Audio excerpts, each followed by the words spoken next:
ابن سبات کی توبہ کا ایک سبق آموز واقعہ۔ ابن سبات بغداد کا نامی گرامی چور تھا، کوئی شریف آدمی اس کا نام سن کر انتہائی نفرت کا اظہار کیے بغیر نہ رہتا تھا۔ وہ اپنے پیشے میں ایسا ماہر تھا کہ بیسیوں چوریاں کرنے کے باوجود قانون کی گرفت میں نہیں آیا تھا، لیکن آخر کب تک ایک دن حکام نے اسے گرفتار کر ہی لیا۔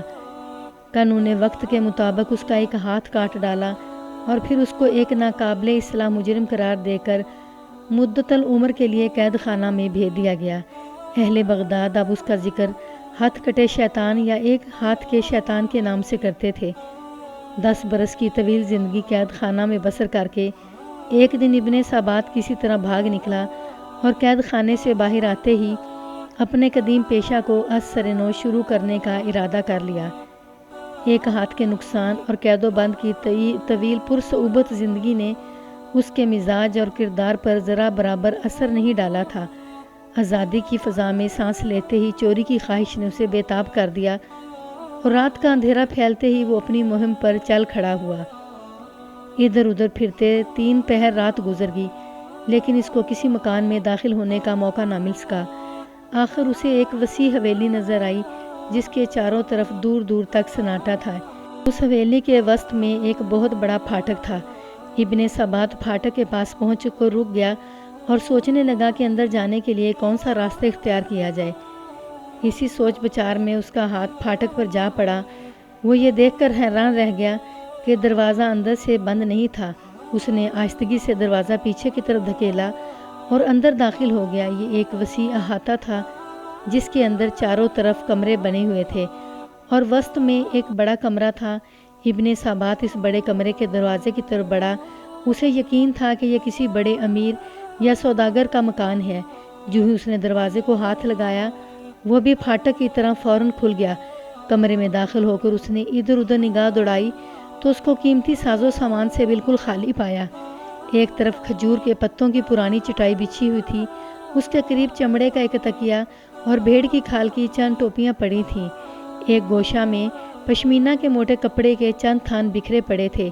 ابن سبات ایسے معمولی سامان کو دیکھ کر جھلا اٹھا اور مکان کے مالک کو بے تحاشا گالیاں دینے لگا۔ اس احمق نے اتنے بڑے مکان میں کیسا گھٹیا کپڑا اور سامان رکھا ہوا ہے۔ بہرحال مکان سے خالی ہاتھ جانا اسے منظور نہ تھا۔ اس نے پشمینہ کے تھانوں کی ایک گٹھڑی بنائی اور اس کو باندھنے کی کوشش کرنے لگا، لیکن ہزار جتن کے باوجود ایک ہاتھ سے موصوف کے کپڑوں کو گرا نہ لگا سکا اور ہانپتا ہوا بیٹھ گیا۔ عین اس وقت دروازہ کھلا اور ایک شخص ہاتھ میں چراغ لیے کمرے میں داخل ہوا۔ خوف اور دہشت سے ابن سبات کے جسم پر لرزہ طاری ہو گیا۔ اس نے داخل ہونے والے آدمی کو دیکھا۔ اس کا قد دراز، کمر خمیدہ اور جسم انتہائی نحیف تھا، جس پر ہلکے رنگ کی ایک لمبی قبا تھی اور سر پر بھیڑ کی کھال کی کشادہ سیاہ ٹوپی تھی۔ اس قدر نحیف و نزار ہونے کے باوجود اس شخص کے چہرے پر عجیب طرح کا اطمینان اور نور تھا۔ اس کی آنکھوں میں ایسی چمک تھی جس سے کوئی دوسرا شخص اثر پذیر ہوئے بغیر نہیں رہ سکتا تھا۔ اس نے کمرے میں داخل ہو کر چراغ ایک طرف رکھ دیا اور انتہائی شیریں آواز میں ابن سبات سے مخاطب ہو کر کہا، میرے بھائی، خدا تم پر رحم کرے، یہ کام روشنی اور کسی ساتھی کی مدد کے بغیر انجام نہیں پا سکتا۔ دیکھو یہ چراغ روشن ہے اور تمہاری مدد کے لیے میں حاضر ہوں۔ اب ہم دونوں یہ کام اطمینان کے ساتھ کر لیں گے۔ ابن سبات حیرت سے اجنبی کے منہ کی طرف تک رہا تھا اور اس کی سمجھ میں نہیں آ رہا تھا کہ یہ کیا معاملہ ہے۔ اتنے میں اجنبی نے تھانوں کو 2 حصوں میں تقسیم کر دیا اور پھر ان کی الگ الگ 2 گٹھڑیاں باندھ لیں۔ پھر اچانک اسے خیال آیا اور اس نے ابن سبات سے مخاطب ہو کر کہا، میرے بھائی، مجھے معاف کرنا، مجھے خیال ہی نہیں آیا کہ ایسا تھکا دینے والا کام کر کے تمہیں بھوک لگ رہی ہوگی۔ میں ابھی تمہارے لیے گرم گرم دودھ لاتا ہوں، اسے پی کر تم تازہ دم ہو جاؤ گے۔ یہ کہہ کر اجنبی کمرے سے باہر نکل گیا اور ابن سبات عالم تحیر میں کھو گیا۔ یکایک اسے کوئی خیال آیا اور اس نے ماتھے پر ہاتھ مار کر کہا، میں بھی کیسا احمق ہوں، اتنا بھی نہ سمجھ سکا کہ یہ کوئی میرا ہی ہم پیشہ ہے۔ اتفاق سے آج ہم دونوں اس مکان میں جمع ہو گئے ہیں۔ یہ گھر کا بھیدی معلوم ہوتا ہے۔ اسے معلوم تھا کہ آج یہ مکان رہنے والوں سے خالی ہے۔ اسی لیے وہ روشنی کا سامان لے کر آیا۔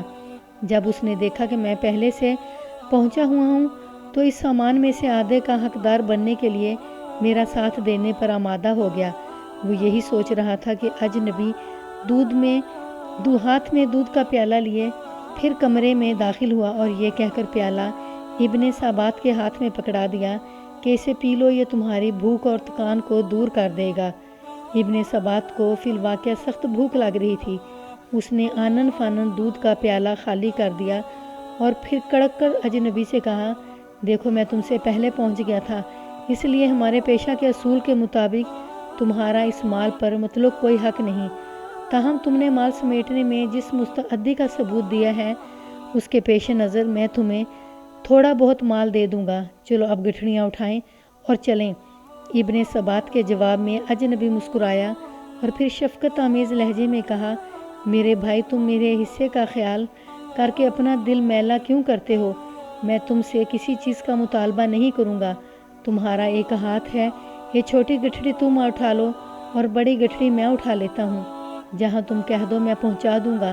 ابن سبات نے کہا، بس ٹھیک ہے، تمہیں مجھ سے بہتر سردار سارے ملک میں نہیں مل سکتا۔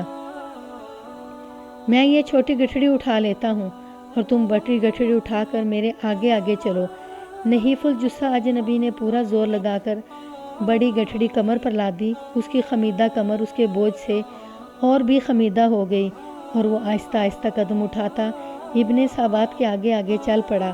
لیکن ابن سابات کو بہت عجلت تھی کیونکہ رات بہت تیزی سے ختم ہو رہی تھی۔ وہ بار بار اجنبی کو ٹوک دیتا کہ تیز چلو۔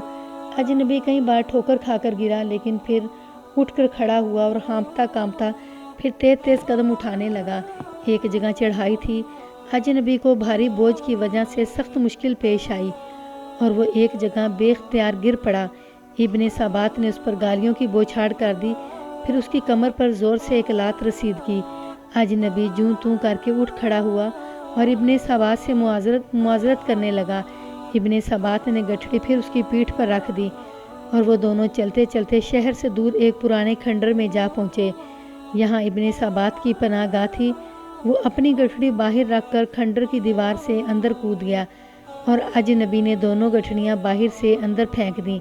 اس وقت چاند کی روشنی میں ابن سابات نے اطمینان سے اجنبی کی چہرے پر نظر ڈالی جو اس کے سامنے کھڑا ہانپ رہا تھا۔ اس نے محسوس کیا کہ اجنبی کے چہرے سے نور کی شعائیں پھوٹ پھوٹ کر نکل رہی ہیں۔ یکایک وہ ملکوتی تبسم کے ساتھ یوں گویا ہوا، میرے بھائی یہ مال تمہیں مبارک ہو، اس مکان کا مالک میں ہی ہوں اور یہ مال تجھے خوشی سے بخشتا ہوں۔ افسوس کہ میں تمہاری خاطر خواہ خدمت نہیں کر سکا، بلکہ راستے میں اپنی کمزوری اور سستی کی وجہ سے تمہارے لیے پریشانی کا باعث بنا۔ خدا کے لیے مجھے معاف کر دو۔ اچھا اب میں تم سے رخصت چاہتا ہوں، خدا حافظ۔ اجنبی یہ کہہ کر تیزی سے شہر کی طرف روانہ ہو گیا، لیکن اس کے الفاظ خنجر بن کر ابن سابات کے سینے پر پیوست ہو گئے۔ سیاکاری کے اس پتلے کے دل و دماغ کو اجنبی کے محیر معقول حسن سلوک نے جھنجھوڑ کر رکھ دیا۔ وہ سوچ رہا تھا کہ دنیا میں ایسے انسان بھی ہوتے ہیں، میں نے اسے کیا سمجھا اور اس کے ساتھ کیا سلوک کیا اور اس نے میرے ساتھ کیا سلوک کیا۔ یہ سوچتے سوچتے اس کا دماغ معاف ہو گیا۔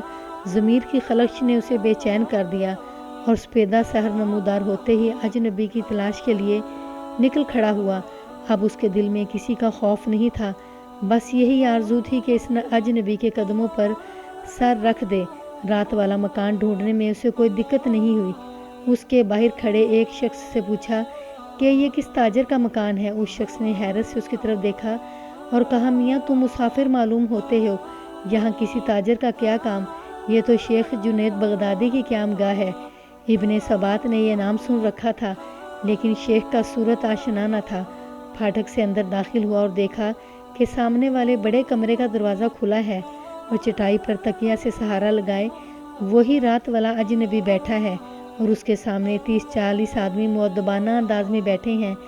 ابن سابات ٹھٹک کر وہیں کھڑا ہو گیا۔ اتنے میں مسجد سے اذان کی آواز آئی، لوگ اٹھ کر کھڑے ہوئے۔ جب وہ سب چلے گئے تو شیخ بھی اٹھے۔ جو ہی انہوں نے دروازے کے باہر قدم رکھا، ابن سابات روتا ہوا ان کے قدموں پر گر گیا۔ انفعال کے آنسوؤں نے اس کے دل کی ساری سیاہی دھو ڈالی تھی۔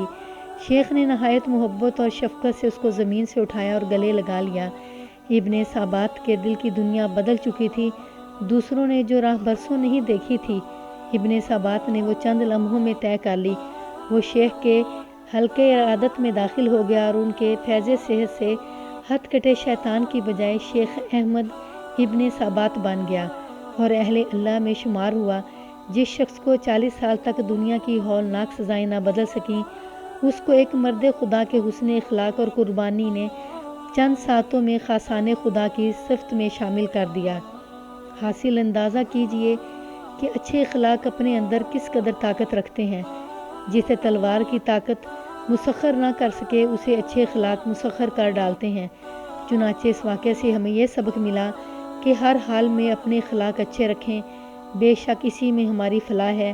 دعا ہے کہ اللہ تعالی ہم سب کو عمل کرنے کی توفیق عطا فرمائے، آمین یا رب العالمین۔